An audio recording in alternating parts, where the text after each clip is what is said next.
మిత్రులందరికీ నమస్కారం. అయితే కొంతమంది నాకు ఫోన్ చేసి మరి మీ అభిమాన నాయకుడు డోర్నాకల్ నియోజకవర్గ పులిబిడ్డ మరి మాలత్ నెహ్రూ నాయక్ గారి గురించి కొన్ని విషయాలు తెలుసుకుంటామని నాకు ఫోన్ చేస్తే మరి వారి కోసం నేను ప్రత్యేకంగా ఈ వీడియో చేయడం జరుగుతూ ఉంది. మిత్రులారా, ప్రస్తుతం వారు తెలంగాణ రాష్ట్ర ఎస్టీసీఎల్ వైస్ చైర్మన్గా, అదేవిధంగా రాష్ట్ర ఫైనాన్స్ కమిషన్ సభ్యులుగా వారు పదవి కొనసాగిస్తూ ఉన్నారు. మిత్రులారా, అయితే 2014లోనే కాంగ్రెస్ పార్టీ సభ్యత్వం తీసుకున్న మన మాలత్ నెహ్రూ నాయక్ గారు ఆనాడు కాంగ్రెస్ పార్టీ కోసం ఎన్నో కార్యక్రమాలు చేసి కాంగ్రెస్ పార్టీని విజయం దిశగా మరి వారు కష్టపడ్డారు.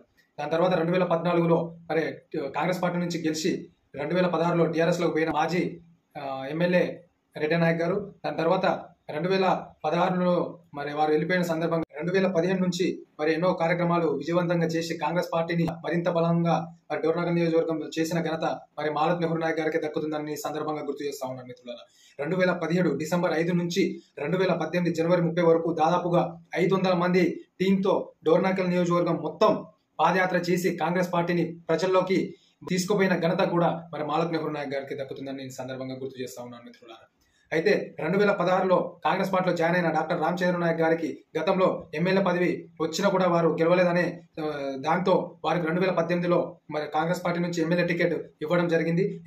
ఇవ్వడం పక్షాన 2018 నుంచి మరి వారు కాంగ్రెస్ పార్టీ నుంచి మరి కార్యక్రమాలలో పాల్గొంటా ఉన్నారు. 2018లో మరి డాక్టర్ రామచంద్ర నాయక్ గారి గెలుపులో భాగంగా వారు ఎంతో క్రియాశీలక పాత్ర పోషించారు. స్వల్ప మెజార్టీ తోటి మరి ప్రత్యర్థి అయినటువంటి రెడ్డి నాయక్ గారు మరి డాక్టర్ రామచంద్ర నాయక్ గారి మీద విజయం సాధించారు 2018లో. దాని తర్వాత వారు ఓడిపోయిన తర్వాత మరి వారు కాంగ్రెస్ పార్టీలోనే కొనసాగారు. దాని తర్వాత మాలత్ నెహ్రూ నాయక్ గారు స్థానిక ఎలక్షన్స్ లో సర్పంచ్లకి, వార్డు మెంబర్లకి, ఎంపీటీసీ, జెడ్పీటీసీల అభ్యర్థులకి స్వయంగా వారు ఆర్థికంగా బలంతో పాటు వారు ఆర్థికంగా సాయం చేశారు మాలత్ నెహ్రూ నాయక్ గారు. ఈ రోజు వరకు వారు కాంగ్రెస్ పార్టీలోనే కొనసాగుతూ ఉన్నారు. మిత్రులారా, అదేవిధంగా 2021లో మరి రేవంత్ రెడ్డి గారి ఆధ్వర్యంలో రాజు రైతు భరోసా అనే పేరుట మరి ప్రజలలోకి తీసుకుపోవాలనే దాంతో దాదాపుగా 2000 మందిని మరి అచ్చంపేట పాదయాత్రలో వారు తీసుకుపోయి అక్కడ పాదయాత్రని మరింత బలం చేకూరే విధంగా వారు కృషి చేశారు. మిత్రులారా, తర్వాత 2022లో జరిగిన రైతు డిక్లరేషన్ వరంగల్ సభలో దాదాపుగా 10,000 మందిని మరి డోర్నాకల్ నియోజకవర్గం నుంచి తీసుకుపోయి మరి కాంగ్రెస్ పార్టీని అక్కడ బలం చేకూరే విధంగా వీరు ఎంతోగానో కృషి చేసిన మరి మాలత్ నెహ్రూ నాయక్ గారు మరి వారు కాంగ్రెస్ పార్టీ కోసం కృషి చేస్తూనే ఉన్నారు. ఇంకా అదేవిధంగా మరి రాహుల్ గాంధీ గారు మరి కన్యాకుమారి నుంచి కాశ్మీర్ వరకు చేపట్టిన భారత్ జోడో యాత్రలో భాగంగా డోర్నాకల్ నియోజకవర్గం నుంచి 10,000 మందిని మరి ప్రత్యేక బస్సుల్లో మరి షాద్నగర్ నుంచి శంషాబాద్ వరకు పాదయాత్రలో పాల్గొని అక్కడ దాదాపుగా మరి వారు పాదయాత్రను కూడా విజయవంతం చేసే దిశగా వారు మాలత్ నెహ్రూ నాయక్ గారు కృషి చేశారు. మిత్రులారా, అదేవిధంగా రేవంత్ రెడ్డి గారు 2023లో చేపట్టిన హాస్య జోడో యాత్రలో భాగంగా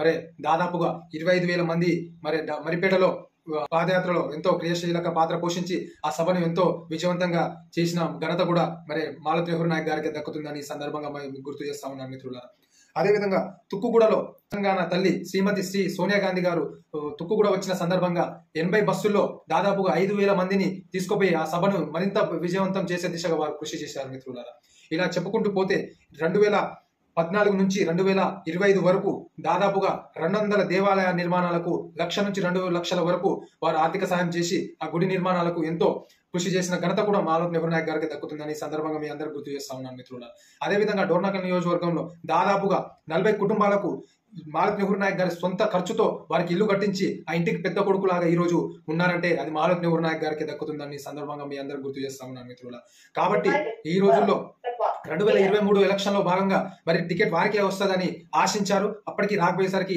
ఎలాంటి బాధపడకుండా 2023 అసెంబ్లీ ఎన్నికలలో డాక్టర్ రామచంద్ర నాయక్ గారి గెలుపులో భాగంగా 53,000 పైచిలకు ఓట్ల మెజార్టీతో గెలిచిన రామచంద్ర నాయక్ గారి గెలుపులో ఎంతో కృషి చేశారు మాలత్ నెహ్రూ నాయక్ గారు.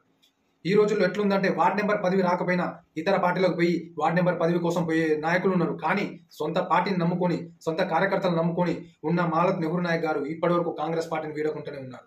2025లో మరి ఎమ్మెల్యే కోట ఎమ్మెల్సీలో భాగంగా మాలత్ నెహ్రూ నాయక్ గారి పేరు కూడా లిస్ట్ లో ఉంది. అప్పటికి రాకపోయేసరికి వారు ఎలాంటి బెంగ పెట్టుకోకుండా మరి కాంగ్రెస్ పార్టీలోనే కొనసాగుతూ ఉన్నారు. ఇలాంటి నాయకుడు కదా డోర్నాకల్ నియోజకవర్గానికి కావాల్సింది, ఇలాంటి నాయకుడు కదా డోర్నాకల్ ప్రజలకి కావాల్సింది.